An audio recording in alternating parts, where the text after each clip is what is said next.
Nitin Yahoo کے election کے حالات بڑے ٹائٹ ہیں، عوامی حمایت اور بیانیہ اس کے حق میں نہیں ہے. وہاں نفتالی بینٹ اور گاڈی اسکوائر جو اس کے مخالفین ہیں وہ تمام پول میں اس سے برتری لے چکے ہیں. اب ٹرمپ تو پوری بحری فضائی طاقت استعمال کر چکا ہے. آبنائے ہرمز میں بھی ایران کے مطالبات 500% سخت ہو گئے. ایرانی وزیر خارجہ نے بھی ایک سید الشہداء فاؤنڈیشن میں خطاب کیا اور کہا ہماری تاریخ ہے، ہم تو عزت کی موت پسند کرتے ہیں، ذلت کی زندگی نہیں، یہ کربلا کا درس ہے، ہم دنیا کی کسی طاقت سے خوفزدہ نہیں ہیں. وہ دونوں جنگوں کا جو ابھی لگائی گئی ان پر اس کا تاوان مانگ رہے ہیں، پابندیوں کا خاتمہ مانگ رہے ہیں، خطے سے امریکی فوج کے انخلا مانگ رہے ہیں، اور اسرائیل اب ان پر ایٹمی حملے کے لیے تیار ہو گئے. ان کی ایٹمی اب دوسرے سمندر میں نکل آئی ہیں. خود نیتن یاہو نے اسرائیل کے ایٹمی مرکز ڈیمونا کا دورہ بھی کیا ہے، اور ڈیمونا کے قریب یاد رکھیں ایران نے بیلسٹک میزائل بھی مارے تھے. تو اب امکان یہی ہے کہ اسرائیل کی طرف سے ایٹمی حملہ ایران پر ایک نئی مہم یا آخری مہم کے طور پر استعمال کیا جا سکتا ہے. یہ معاملہ اس وقت انتہائی تشویشناک ہے، کیونکہ عین اسی وقت ایران کے ایٹمی پلانٹ بشہر میں جو روس کے 100 ماہرین جو نیوکلیر پاور پلانٹ پر کام کر رہے تھے، جن پر یہ الزام تھا کہ یہ نیا ری ایکٹر بشہر 2 اور بشہر 3 بنا رہے ہیں، یورینیم افزودہ کر رہے ہیں، جنگ کے دوران یہ روسی چلے گئے تھے، اب وہ ماہرین واپس آ گئے. ایٹمی ری ایکٹر کی تعمیر کا کام بڑی تیزی سے شروع ہو گیا. یہ ایران کی ظاہر ہے ملکی بجلی اور انرجی گریڈ کو برقرار رکھنا ہے. اسی بشہر پلانٹ پر امریکہ نے حملے بھی کیے تھے، لیکن ان کا واپس آنا روس کا اس کا ثبوت ہے کہ اسٹریٹجکلی اور ایٹمی مفادات پہ اب کام بڑی تیزی سے ہو رہا ہے، اور روس اس میں بھرپور تعاون کر رہا ہے، یہ ذہن میں رکھیں. اور اب جو دوسرا خطرناک معاملہ سے جڑا وہ سعودی عرب اور یمن کی جنگ. یہ جو مکہ معاہدہ تھا بظاہر تو علامتی معاہدہ ہی تھا، لیکن اب سعودی یمن جنگ کے بعد پاکستان ترکی پر دباؤ ہے کہ یہ کوئی نہ کوئی سٹانس لیں. اسحاق ڈار نے بھی ترکی اور سعودی عرب کے بعد یہ سٹیٹمنٹ جاری کی ہے کہ اقوام متحدہ کا آرٹیکل 51 ہمیں کہتا ہے کہ انفرادی اور اجتماعی حق ہے، دفاع کا حق ہے، ایک پر حملہ تمام ممالک پر حملہ ہے، یہ کسی ملک کے خلاف نہیں ہے، ہم امن استحکام اور خوشحالی کے لیے معاہدہ کریں. اچھا بڑا ساتے ہیں ایسے. اسحاق ڈار سے تو پوچھنا چاہیے کہ پاکستان کو حملے کا کہاں سے خطرہ ہے یا ترکی کو حملے کا کہاں سے خطرہ ہے؟ پاکستان کے تو تمام خطرات اندرونی ہیں. پاکستان کی جو سرحدیں ہیں یہاں سے تو کسی ملک کو جنگ لگانے کی ضرورت نہیں رہی. طالبان یا کالعدم تنظیموں سے لڑنے کے لیے سعودی عرب نے تو نہیں آنا، ترکی نے بھی نہیں آنا. تو کیا افغانستان پر بمباری کے لیے پاکستان کی مدد کریں گے؟ کیونکہ یمن والا معاملہ تو بالکل وہی ہے. افغانستان کا جو پاکستان سے معاملہ ہے وہی سعودی عرب اور یمن کا معاملہ ہے. سعودی عرب کو خطرہ کہاں سے ہے، کس سے، کیوں ہے؟ یہ یمن کیوں مسلسل ڈرون میزائل حملے کر رہا ہے؟ ارامکو کے اوپر حملہ ہوا، عراق سے سعودی تنصیبات پر ہوا، یا سمندری راستے جو باب المندب بند کیے ہیں، ان کے جہاز بند کیے، یا کیوں، وجہ کیا ہے؟ بہت سے لوگوں کو اس کی وجوہات نہیں پتہ. سعودی عرب نے یمن کی فضائی ناکہ بندی 2015 سے کی ہوئی ہے. جس طرح پاکستان افغانستان میں بمباری کر رہا ہے 4 دفعہ، سعودی عرب 2015 سے کر رہا ہے. نیشنل ریزسٹنس فورس جو ہے سعودی عرب نے باقاعدہ ان کی مدد کی ہے، اسلحے سمیت ہر قسم کی. صنعاء میں، حدیدیہ میں وہاں جو حملے ہوئے ہیں بندرگاہوں سمیت، فضائی پابندیوں سمیت، یا یمن کا تیل اور گیس جو ہے اس کی آمدنی 2016 سے سعودی عرب کے پاس ہے. حوثی کہہ رہے ہیں 2015 سے جو جنگ میں نقصان ہے وہ تاوان دیں. یہاں بھی جو غیر ملکی افواج ہیں سعودی عرب کے تحت کی وہ واپس جائیں، نیشنل ریزسٹنس فورس کو سعودی عرب کی جو حمایت ہے بند کریں. وہاں کی جو حکومت حوثی کہہ رہے ہیں ہم الیکشن جیتے ہیں، ہم نمائندہ حکومت ہیں، لیکن انہیں امریکہ کی طرف سے حوثیوں کو دہشت گرد تنظیم قرار دیا ہوا ہے. اکاؤنٹس، فنڈنگ، تیل کی دولت، ان کی اشیاء خوردنوں اور رسد کا سامان، یہ سب کچھ کنٹرول میں. تو اس وقت حالات وہی ہیں جو پاکستان افغانستان کے ہیں. جیسے یہاں پاکستان سے دعویٰ ہوتا ہے نا کہ بارڈر سے دہشت گردی ہوتی ہے، کالعدم تنظیموں کے ساتھ بلوچستان میں، KP میں آپریشنز ہو رہے ہیں. تو سعودی عرب اور یمن کا بالکل وہی معاملہ ہے. اب ترکی وہاں کردوں کے ساتھ بالکل یہی معاملہ ہے اس کا. تو اب تیسرا کسی ملک دفاعی معاہدہ کرنے کا مطلب یہ سمجھ سے باہر ہے. مذاکرات کے حوالے سے تو دیکھیں امریکہ ایران کی جو پیش رفت ہے وہ سب کے سامنے ہے. یہاں اب کیا ہوگا یہ دیکھنا ہوگا. ایرانی وزیر خارجہ نے تو اپنے مذاکرات پہ کہہ دیا ہے کہ امریکہ کے ساتھ کوئی براہ راست مذاکرات نہیں ہے، صرف پیغام رسانی ہے جو درمیان میں لوگ ہیں. درمیان میں اب لوگ یاد رکھیں فیلڈ مارشل اور یہ نہیں ہے. معاہدے کی جو تمام معاملات ہیں وہ امریکہ کی طرف سے وہ کہہ رہے ہیں کوئی نہیں، کوئی مذاکرات نہیں ہو رہے، نہ ان سے خواہش رکھتے ہیں. یہ صرف عمان کے ذریعے جو آبنائے ہرمز کی بحری جہازوں کی آمد و رفت ہے اس پہ حکومت تیار ہے، پاسدارانہ انقلاب تیار نہیں. وہ کہہ رہے ہیں جب تک امریکہ تمام شرائط نہیں مانتا اسے نہیں کھولیں گے. یہ پانی کی بندرگاہ نہیں، یہ ہماری بقا اور سلامتی کی ضمانت ہے. ایران کے جو سپریم لیڈر ان کی بھی آج ایران کی سٹیٹمنٹ آئی ہے وہاں جو حکومت کی کہ ان کی باضابطہ منظر عام پر آنے کی ویڈیو ہوئے گی، وہ مطلب خود آئیں گے اور جنگ کے معاملات پر، معیشت کے معاملات پر، حکومتی جو روزمرہ معاملات ہیں ان میں یہ صدر سے بھی ملے ہیں اور ہدایات پر وہی ہو رہا ہے جو آپ کو نظر آ رہا ہے. دیکھیں جنگوں کا بہت بڑا نقصان ہو رہا ہے، اس میں کوئی دو رائے نہیں. ابھی جاپان میں ہیروشیما میں جو امریکہ ایٹمی حملہ تھا اس کی سالگرہ تھی اور جاپان کی وزیر اعظم کہہ رہی تھی جنہیں ایٹمی حملے کا شوق ہے وہ ہیروشیما کی ایک دفعہ تباہی دیکھ لیں.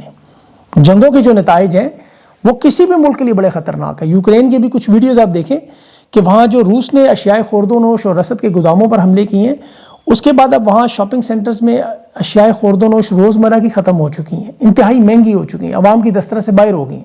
یوکرین کی عوام بھی اس وقت شدید مشکلات کا شکار ہے. تو جنگ تو کسی ملک کے لیے نہیں چاہیے، یہاں بغیر گولی چلائے دہشت گردی کے نام پہ چاہے آپریشن ہی کیوں نہ ہو. بہرحال یہ اپڈیٹنگ معاملہ ہے. اب سب سے اہم جو خبر وہ آپ کو پتہ ہے، اب کنفرم بھی ہو چکی ہے، خان کی اڈیالہ جیل میں سچویشن، اس کے اب ثبوت بھی آ چکے ہیں. بہت سے لوگوں سے میری بھی بات چیت ہوئی، وہ تمام ذمہ دار لوگ جو عمران خان کے حوالے سے ملاقاتوں کی آگاہی رکھتے تھے، جن کا اسٹیبلشمنٹ سے بھی بالواسطہ یا بلا واسطہ رابطہ رہتا ہے، اب یہ ان کی طرف سے بھی بیانات آ چکے ہیں کہ عمران خان کی جو حالت ہے، طبیعت ہے، وہ 10 دن سے ٹھیک نہیں ہے. عمران خان کا جو پیغام تھا جیل سے یہی کہ مجھے ڈاکٹرز تک رسائی دینے کے لیے حکومت اگر کچھ لکھوانا چاہے لکھ دیں، میری طبیعت ٹھیک نہیں ہے. یہ ظاہر ہے عمران خان کی فیملی کو کہا گیا تھا. علیمہ خان نے آج اس پہ پیغام دے دیا ہے کہ عمران خان کو فی الفور اسپتال ٹرانسفر کریں، ان کی حالت تشویشناک ہے، اور یہ علاج فیملی وکلا کی موجودگی میں ہو. وہ کسی ISI یا فوجی ادارے یا کسی اور پر یقین نہیں کرتی. اور کیونکہ یہ لوگ عمران خان کے لیے کو گرانے کے لیے کتنا گر چکے ہیں. آپ کو یاد ہوگا جب انہوں نے اغوا کیا تھا عمران خان کو، تو اس وقت صرف ایک ہی مطالبہ تھا، معافی مانگ لیں. آپ کو یاد ہوگا یہ سارا، دل میں ہی چاہے مانگ لیں. آج ان کی حالت یہ ہے کہ کہہ رہے ہیں علیمہ خان لکھ کر دے دیں کہ باہر آ کے عمران خان کا پیغام نہیں دیں گی تو ہم ملوا دیں گے. مطلب بندہ پوچھے کہ عمران خان خود نہیں لکھ سکتے، کہ ان کے پاس پیپر اور پین نہیں ہے؟ یہی سب سے بڑا معاملہ ہے جس کو سمجھنا ہے آپ نے، کیونکہ تحریک انصاف اور تحریک تحفظ آئین، ابھی ان کے بارے میں جتنی بھی خبریں آپ سن رہے ہیں کہ 24 گھنٹے میں عمران خان کو اسپتال شفٹ نہ کیا تو قومی و صوبائی نشستوں سے استعفے دے دیں گے. ویسے تو خبر سن کے خوشی آپ کو بھی ہوگی کہ اتنی دلیری، لیکن ایسا اعلان ان کی طرف سے کوئی نہیں ہے. یاد رکھیں، یہ پاکستان کی عوام کا دباؤ ہے ان کے اوپر کہ یہ اعلان کریں، عمران خان کے ساتھ وفا نبھائیں. اللہ نے انہیں موقع دیا ہے، انہوں نے عمران خان کے نام پر نشستیں، عہدے اور مرات لی ہوئی ہیں. یہ جب تک عمران خان کو منتقل نہ کرے، سہیل آفریدی اٹک کا پل بند کرے، سارا معاملہ حل ہو جائے گا. اسٹیبلشمنٹ مجبور ہوگی استعفے دینے پر، اسپتال منتقل کریں گے. یہ بجائے اس کام پہ عمل کرنے کے یہ صحافیوں کے ان سورس کے پیچھے پڑ گئے کہ سورس بتائیں. اب سورس سے کیا لینا دینا آپ کا؟ جو اصل مقصد ہے وہ عمران خان کی بیماری ہے، اسپتال منتقلی ہے. لیکن یہاں آپ کو یاد ہوگا جس طرح 26ویں 27ویں ترمیم جب ہو رہی تھی تو اس وقت عمران خان کو 15 دن کے لیے قید تنہائی میں ڈالا گیا تھا کہ یہ آہستہ آہستہ اس طرح نارمل ہوتا جائے گا، لوگ آہستہ آہستہ نارمل ہو جائیں گے. ابھی قوم کو انہوں نے صوبوں کے معاملات میں الجھایا اور باقی تمام چیزوں میں الجھانے کی کوشش کرتے رہے. حالانکہ آئین اور قانون کا پاکستانیوں کو کیا فکر ہے، اس پہ تو پہلے ہی ڈکٹیٹر غلاظت کرتے رہے. یہ 50 ترمیمیں اور کرنے، فرق کیا پڑنا ہے؟ تحریک انصاف کی قیادت تو صرف یہ یاد رکھے کہ خدا نہ خواستہ عمران خان کو ذرا سا بھی نقصان پہنچا تو اسٹیبلشمنٹ، نون لیگ اور پیپلز پارٹی نے تو کریں ایک سائڈ پہ. ان کے ساتھ کیا ہوگا؟ ذوالفقار علی بھٹو کے ساتھ جب ظلم ہوا تو جیالوں کا جو عوامی رد عمل تھا پیپلز پارٹی کے سینئر رہنماؤں پر بھی تھا، باقاعدہ حملے ہوتے رہے. جو تعزیت کے لیے جاتا ہے اس کا کیا حال ہوتا ہے وہ ذرا چیک کریں. اور اسٹیبلشمنٹ بھی یہ یاد رکھے، دیکھیں کہ ذوالفقار تنظیم پھر اسی لیے بنی تھی. بے نظیر بھٹو کو شہید کر کے انہوں نے آصف زرداری سے پاکستان کھپے کا نعرہ لگوایا، لیکن یہاں کوئی ایسا نہیں ہے جو نعرہ لگائے گا، ایسا کوئی دور دور تک نہیں ہے. یہ خان کے ساتھ جھگڑے میں ابھی سہیل وڑائچ کا آپ صرف انٹرویو سن لیں، اس نے کہا کہ میں عمران خان کے پاس گیا، میں نے ان سے کہا کہ جی آپ موجودہ army chief general Asim Munir سے کہہ دیں کہ جی بڑے بہتر فوجی ہیں، ان سے بہتر کوئی نہیں ہے، ان کی جو رائے ہے اس کو میں تسلیم کرتا ہوں، سب ٹھیک ہو جائے گا. عمران خان نہیں مانے، کیونکہ عمران خان کے سامنے نہ جھک سکتا ہے نہ ٹوٹ سکتا ہے. اسی لیے کبھی اس کی آنکھیں، کبھی اس کا کان، کبھی گلا، کبھی بلڈ پریشر اسی لیے بڑھاتے ہیں کہ جسمانی طور پر ٹوٹ کر وہ اسپتال جائے.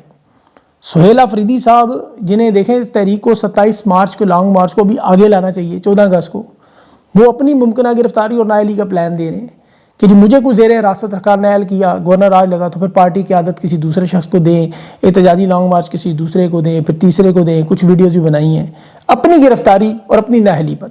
اس وقت عمران خان کی صحت پاکستان کے لیے سب سے نمبر 1 پرائیورٹی میں ہے. یہ اپنا فرض ادا کریں کیونکہ یہی تو سب بینیفیشری ہیں. محمود اچکزئی ہیں، علامہ راجہ ناصر عباس ہیں، یہ قومی صوبائی سینٹ کے نمائندے، ان کے ہاتھ میں استعفے پکڑے ہوئے ہیں.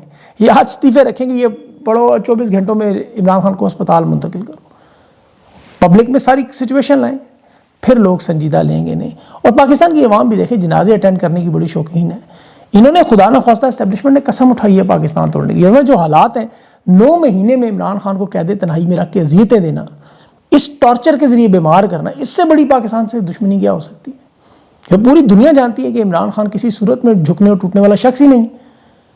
3 سال سے عمران خان جیل میں، 3 سال سے جس ظلم و ستم سے وہ گزرا، اللہ نے ہر بیماری سے محفوظ رکھا ہوا ہے۔ یہ کہتے ہیں ہم نواز شریف جیسا بیانیہ بنائیں، پہلے ہفتے میں عمران خان کو اسپتال لے کے جانا چاہتے تھے، آج 3 سال ہو گئے ہیں، بیماریوں سے اللہ نے دور رکھا، کوئی پلیٹلیٹس وغیرہ نہیں گرے۔ انہوں نے اس لیول پر اذیتیں دینا شروع کی کہ بالآخر حقیقت میں وہ بیمار ہو اور اسپتال شفٹ کرے اور علاج نہ دیا جائے۔ یہ تو گوانتانامو بے میں بھی ایسا نہیں ہوا، امریکہ نے وہاں بھی علاج کرنے کے لیے دیے تھے، کلبھوشن کو بھی ملا ہوا ہے۔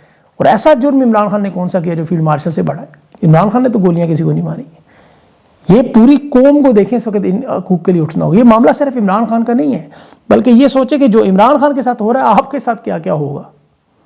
ابھی آپ ایک چھوٹا سا نمونہ دیکھیں، وہ ثاقب بشیر نے ابھی ٹویٹ کی وکلا کے حوالے سے کہ کس قسم کا ظلم فستا ہے۔ یہ 5 اگست کو اسلام آباد پولیس نے تحریک انصاف احتجاج کے ورکرز گرفتار کیے اور الزام لگایا جن کے پاس ڈنڈے ہیں، سوٹے ہیں، کیلے ہیں، غلیلے ہیں، بڑے ہتھیار ہیں۔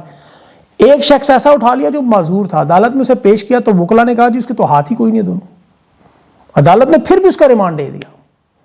7 اگست کو جب وہ واپس آیا تو اسے کہا جی ہاتھ کھڑے کرو، جج نے اس نے دونوں ہاتھ کھڑے کیے تو ہاتھ ہی نہیں، پھر اسے مقدمے سے ڈسچارج کیا۔ اب آپ دیکھیں کہ پولیس والوں کو کیا یہ پتہ نہیں تھا کہ ہاتھ نہیں ہے، کیسے مارے گا پتھر، کیسے غلیل مارے گا یا ڈنڈے مارے گا؟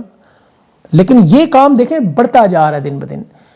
اور پھر آپ اپنی حالت دیکھیں غور سے، بے روزگاری، مہنگائی کی، آدھی سے زیادہ آبادی تو ویسے ہی 2 وقت کی روٹی نہیں کھا سکتی۔ یہ CCD تو پنجاب میں قتل عام کر رہی تھی، اب لاہور میں جو تھانہ ٹاؤن شپ میں 2 خواتین کے ساتھ ہوا پولیس تشدد، معمولی سی چوری کے مقدمے میں، پھر وہ تھانہ غازی آباد میں دیکھیں جو گھناؤنا واقعہ ہوا معذور لڑکی کے ساتھ، ابھی اس کی بازگشت ختم نہیں ہوئی اور پنجاب میں ابھی 1000 کے قریب کہا جا رہا ہے خواتین مسنگ ہیں، وہ پتہ ہی کوئی نہیں کسی کو کہاں پہ۔ تو یہ جو حالات امن و امان کے ہیں، پاکستانیوں کے قتل عام کے، کبھی وہ خیبر پختونخوا سے، کبھی بلوچستان سے، کبھی کشمیر سے، کبھی پنجاب سے، یہ پاکستان کو بچانے کا تو واحد ایک ہی راستہ ہے کہ یہ جو شخص لایا گیا ہے یہ اپنے اقتدار کی قربانی دے، یہ استعفیٰ دے کے جان چھڑائے، تبھی اللہ پاکستان کو محفوظ رکھے گا۔